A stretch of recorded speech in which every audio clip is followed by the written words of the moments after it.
Hi everybody, Colter Brown here with Northern Ag TV.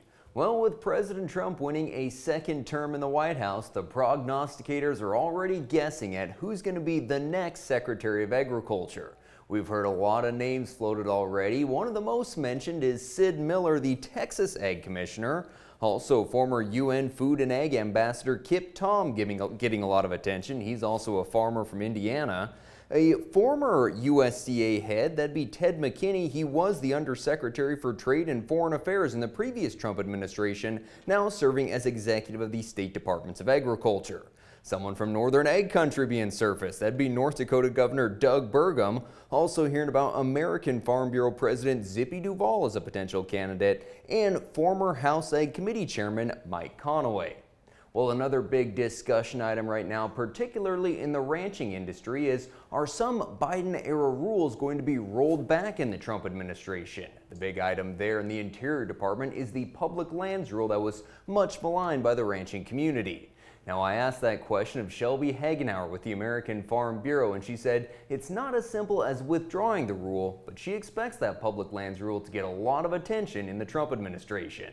When you look at regulations and rules that are in place, this one was finalized in June. It's not subject to the Congressional Review Act. However, the Trump administration is going to walk in and take a really critical look at any of these policy priorities that came out of the Biden administration that they disagreed with. President Trump was very clear on the campaign trail that he's going to focus on domestic energy development. Public lands rule has been criticized significantly by the energy community. It's not just farmers and ranchers who care about this. And so that one, I would imagine, will be looked at very early in the next administration.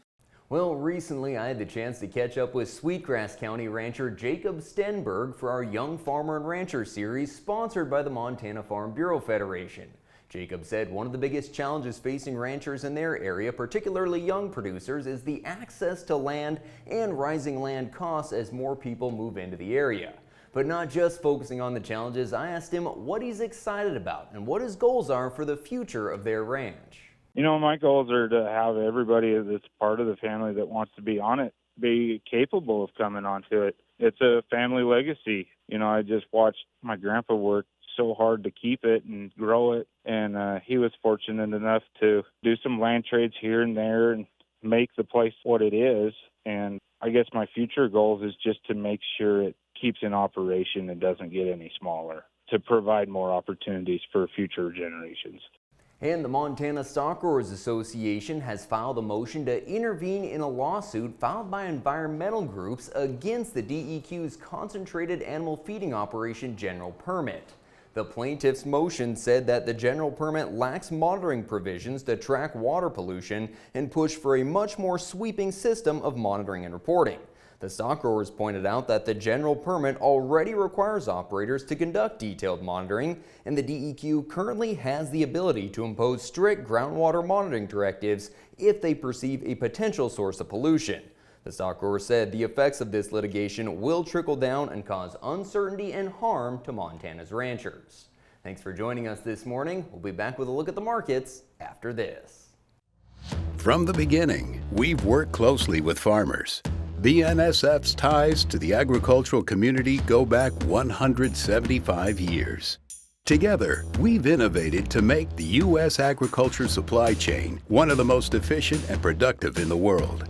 Our strong relationship powers BNSF still today and helps us move the nation like no one else can. At BNSF, we move the nation for you. Well, as we come back to look at our markets, there's some hope that cattle futures have survived the correction lower and may begin to trade based on the fundamentals. Of course, supplies continue to tighten. There's really no signs that the herd is increasing, and there is strong demand for feeder cattle right now, so the price outlook is pretty positive.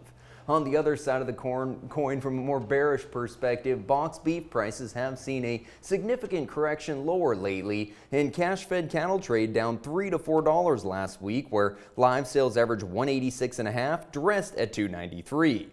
Well, a big test of the bred cow market in Torrington, with most everything trending above last year. Young bred cows averaged over $3,000 with a top at $3,450. The 5 to 8-year-old cows up 9% from last year's average. Solid mouth cows average $1,832, and the bred heifers found an average at $3,155, up 7% from last year. Well, there's a lot of production sales taking place right now. In Hobson at the Little Belt Classic, 57 Angus bulls averaged 62.41, which was up 30%. At the Montana Ranch, we saw a top there on the bulls at 55,000 in Big Fork. In Lewistown at the Arnson Angus Influence Commercial Female Sale, 600 bred heifers averaged 29.77, up 15% from a year ago. Green Mountain Angus saw 259 bulls average 83.05, up 6%, with a sale top at 35,000. And while the last month has not been too kind to the wheat market, we've seen spring wheat drop 67 cents, winter wheat down 62. Meanwhile, corn has gained 20 cents. Fall moisture has put pressure on the wheat market, along with a stronger dollar, falling world wheat values, and harvest in the southern hemisphere, where Australia is reporting better than expected yields. Certainly a lot of speculation right now, too, about what the new administration's policies will do to trade and inflation. Right now, we're looking at most of the 14 Pro cash spring wheat bids from $5.45 to $5.95 and 12 Pro winter wheat $4.70 to $5.15. Well, thanks for joining us for today's Northern Ag TV. I'm Coulter Brown. Have a good one.